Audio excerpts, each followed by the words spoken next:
Welcome to R&R Live and Life. In this episode, Rick and I tackle part of the Gibb River road to the Pentecost River, only to be disappointed as there was no tackling, as it was all bitumen. But the Coburn Range was absolutely stunning. We then made our way to Wyndham, visiting the port and then the impressive Five Rivers Lookout, before returning to Kununarra. What an amazing way to start our day, with the full moon sinking towards the horizon as we drove out across the diversion dam, designed to divert and regulate the flow of water from the Ord River into the Ord irrigation area. We made our way along the Great Northern Highway, crossing kilometre-long floodplains for just over 50 kilometres to the turn-off to the Gibb River Road. We only wanted to drive as far as the Pentecost River, as we were only doing a day trip today. On our way we passed steep weathered mountain belts with fascinating rock formations that were deposited up to 350 million years ago during the Devonian period, when this area was underwater and part of a prehistoric sea. The countryside was covered in spinifex grasslands and woodland savannas, which featured eucalyptus boabs and yellow-flowered kapok bushes. The cliffs of sedimentary rock were stunning, giving insight into the ancient forces that sculptured the landscape over millennia. I really don't know what I had expected the country to look like, as the area was close to the coast and had major rivers that dominate the region, so I was surprised by the ranges. I think I was expecting to see more open downs-type country, though we did cross some very long floodways. We passed major roadworks at the turn-off to Halls Creek before arriving at the Gibb River Road turn-off. The sign was near unreadable. It never ceases to amaze me why people have the need to deface road signs with their stickers. Such a disgrace. I realise that by driving the road with all its challenges is an achievement, but really, that achievement has no relevance to others. The Gibb River Road is a former cattle route that stretches in an east-west direction almost 660 kilometres through the Kimberley between the towns of Derby and the Kununarra-Wyndham junction of the Great Northern Highway. Constructed around 1950 as one of a number of roads built as part of the so-called Beef Road scheme to develop the beef industry further in the Kimberley and used for trucking live cattle out of Wyndham. Since the mid-2000s, the 470-kilometre unsealed sections have been upgraded to form a gravel two-lane road, including a few short bitumised sections, but four-wheel drive vehicles are still recommended due to the water crossings and numerous heavily corrugated sections, as driving the Gibb River Road can be unpredictable, with road conditions constantly changing, presenting unique challenges for even the most experienced travellers. We cross King River with its headwaters that rise between the Durack and Saw ranges, that flows southwards before turning north and continuing until it discharges into the west arm of the Cambridge Gulf, just south of Wyndham. The river was named in 1884 during hydrographic surveys by Staff Commander James Coghlan, after Captain Philip Parker King, who was the first European to chart the river mouth in 1818. Though the road was bitumen, there were numerous crossings, short rises, floodways and sweeping bends, all within sight of the striking sandstone escarpments that marked the eastern end of the Gibb River Road. As the day had started out cloudy, the scenery was an ever-changing vista of majestic orange cliffs to darker shades of blue and dramatic scenery. The Coburn Ranges are a distinctive mesa formation in the Kimberley region, rising more than 600 metres above the plains, with multiple escarpments that offered us breathtaking views. When we thought one had ended, another would emerge. Consisting of heavily dissected plateaus surrounded by huge cliffs, we could only just make out from the road where deep gorges and hidden permanent waterholes were by the vegetation. We continued further along the Coburn Range, stopping at a roadside lookout with stunning panoramic views of the area. The escarpment of sheer red-orange cliffs was spectacular, as was the line of ranges in the distance to the south. At the bottom of some of the cliffs were evidence of rock slips, making interesting rivers of small boulders that stood out against the hill. The Coburn Ranges runs along the road as far as the Pentecost River, and then seems to turn north. We passed Emma Gorge and El Questro Wilderness Park turnoff before arriving at the Pentecost River. In places along the road, water lay in roadside culverts and burrow pits from earlier rain. We eventually crested a hill and the Pentecost River crossing appeared before us. The river is one of 5 rivers that meet at Wyndham and flow into the Cambridge Gulf. The river rises below the Durack Range and flows north through El Questro Station, where it meets with the Chamberlain River, then continues north crossing the Gibb River Road, skirts the eastern edge of Drysdale River National Park, and later discharges into West Arm and eventually into Cambridge Gulf. The river is named after surveyor and geologist John Prescott, who surveyed the river in 1882 on an expedition led by Michael Durack, prior to his family taking up pastoral leases in the area. It is said that crossing the iconic Pentecost River is sometimes challenging, but with the stunning Coburn Ranges as a backdrop, it was on our bucket list. The water level was relatively low and not challenging at all, though a bit rough due to the large river rocks. After crossing the river, we drove up the gravel a few kilometres to see what it was like, but found it relatively smooth, so returned to the crossing. The Coburn Range, with their breathtaking views of the red cliffs, was better on the return journey across the river. Again, we had been on the lookout for crocodiles, and yet again, we had not seen any.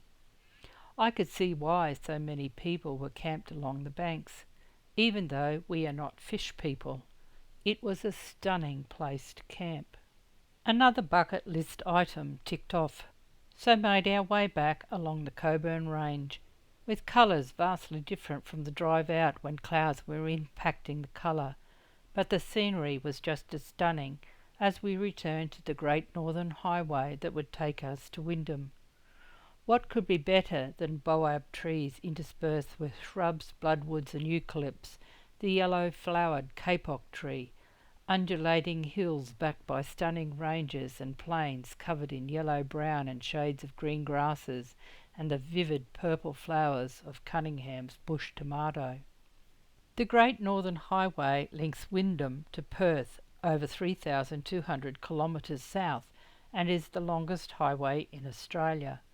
The 2-lane seal section between Halls Creek and Wyndham was only completed in 1978 and involved the construction of 21 bridges and extensive earthworks designed to blend the road into the terrain, but with numerous single-lane bridges in the Kimberley to reduce the impact of seasonal flooding. This vital highway, Highway Number 1, travels through remote areas of Western Australia and was fully completed in December 1989. The destruction of the Fitzroy Crossing as a result of ex-tropical cyclone Ellie in January 2023 highlighted how crucial this highway is, not only to the region but the whole of Northern Australia, through country with very limited services at the best of times. Once back on the highway, we were still following the Coburn Range. We crossed Maggie Creek, with its vast floodplain between the highway and the ranges, and then stopped at Lee Richardson Lookout, overlooking Maggie's Valley. Named after Maggie Nicholson, who in the late 1920s was the first person to drive a vehicle into what is now known as Maggie's Valley, catching native birds in the area, when back then catching and selling native birds was legal. Maggie's Valley was full of stunning, colourful, rich red hills and boab trees. It was spectacular. Rick and I spent quite a bit of time here taking in the amazing rock formations high above the plains and the red rock exposed by rock slides that had scarred the landscape. I could certainly imagine the sea washing up on shore when this area was once a vast prehistoric sea. As we drove closer to Wyndham, the area surrounded by some of the most spectacular landforms began to open up, making way for countryside of floodplain, delta-type country. Scattered across the plains were large areas covered with spectacular carpets of pale pink bachelor's button, emphasising the good wet season the area had had. And then we saw the vast mudflats of King River as it enters the gut. I couldn't quite believe just how big the mudflats were. We were welcomed to Wyndham, West Australia's northernmost township, by a giant 18-metre long saltwater crocodile. Wyndham, covering a small area of land between Mount Albany, part of the Baston Range, and on the eastern bank in the lower part of the Cambridge Gulf, was established in 1885. The first European to the area was Philip Parker King in 1819, while mapping the coast of northern Australia, who found and named the Cambridge Gulf. This was followed by Alexander Forrester in 1879, who arrived to explore the rivers that flowed into the Gulf, like the Ord and Negeri rivers. In 1882, Michael Durack landed at Cambridge Gulf, looking for cattle country, with cattle arriving at the Ord River area in 1884. The port was established to service the East Kimberley cattle industry pioneered by the Durack family and other early settlers of the region. It was gazetted as a port in 1886, with vessels berthing at the jetty at Anthon's Landing. In 1917, a new timber jetty was built on the site of the current jetty to service the newly opened meatworks. Barely a trace of what was once the largest meatworks in the southern hemisphere remains in Wyndham today. The abattoir meat freezing works began processing cattle in 1919 and closed in 1985.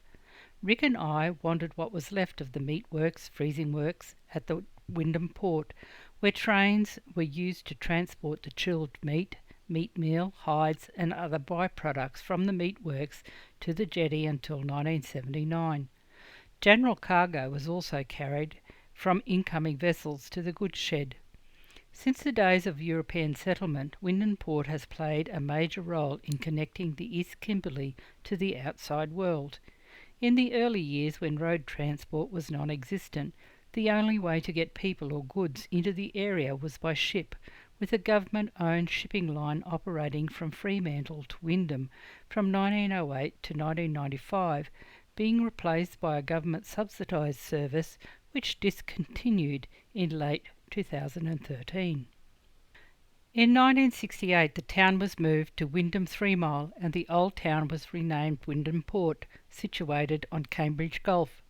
Wyndham's port and airfield were crucial for Allied operations, serving as a supply point and evacuation route during the Second World War, making it a target for the Japanese. We stopped to check out the baobab tree at the caravan park, estimated to be over 2,000 years old. Baobabs are believed to be among the oldest living things on Earth, growing very slowly and can reach a height of 25 metres with a girth of up to 20 metres.